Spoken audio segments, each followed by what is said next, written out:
is Nazwa Sausanindi, number study 254-11153 from Management 25GX. Kali ini saya akan menjelaskan tentang materi perencanaan manajemen. Pengertian perencanaan manajemen. Perencanaan manajemen adalah proses menentukan tujuan organisasi serta cara terbaik untuk mencapainya. Melalui perencanaan, manajer dapat memperkirakan kebutuhan di masa depan, mengantisipasi perubahan, dan menyiapkan langkah-langkah untuk mencapai hasil yang diinginkan. Menurut George R. Terry, perencanaan adalah memilih dan menghubungkan fakta serta membuat dan menggunakan asumsi mengenai masa depan untuk merumuskan kegiatan yang diperlukan guna mencapai hasil yang diinginkan. Tujuan perencanaan manajemen. Yang pertama, memberikan arah dan pedoman bagi seluruh anggota organisasi. Yang kedua, mengurangi ketidakpastian masa depan. Yang ketiga, meningkatkan efisiensi penggunaan sumber daya. Yang keempat, menjadi dasar untuk pengendalian dan evaluasi kegiatan organisasi. Yang terakhir, menyediakan dasar untuk pengambilan keputusan yang rasional. Fungsi perencanaan dalam manajemen. Yang pertama ada planning atau perencanaan untuk menentukan tujuan dan bagaimana cara mencapainya. Yang kedua, organizing atau perorganisasian, menyusun struktur organisasi agar tujuan bisa dicapai. Yang ketiga, ada controlling atau pengawasan, mengevaluasi hasil dan memastikan sesuai dengan rencana. Yang terakhir, ada actuating atau pelaksanaan, untuk menggerakkan anggota menjalankan rencana. Jenis-jenis perencanaan berdasarkan waktu, jangka panjang lebih dari 5 tahun atau strategis, jangka menengah 1-5 tahun atau taktis, jangka pendek kurang dari 1 tahun atau operasional.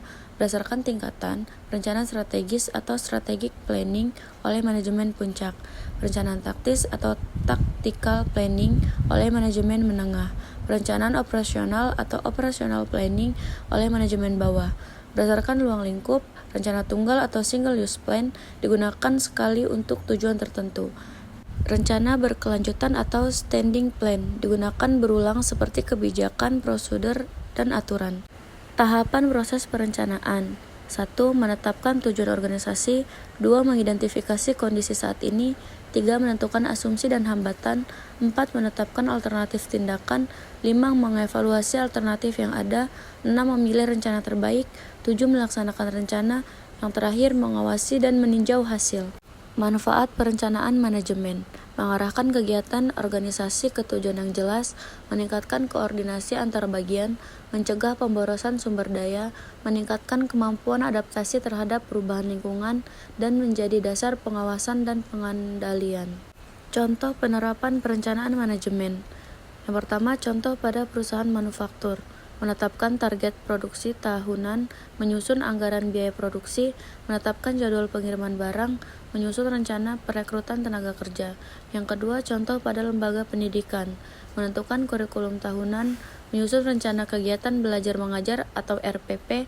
Yang terakhir, menetapkan target kelulusan dan akreditasi.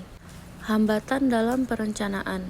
Kurangnya data atau informasi yang akurat, perubahan lingkungan eksternal yang cepat, resistensi terhadap perubahan, waktu dan biaya yang dibutuhkan untuk perencanaan terlalu besar, kurangnya koordinasi antar departemen.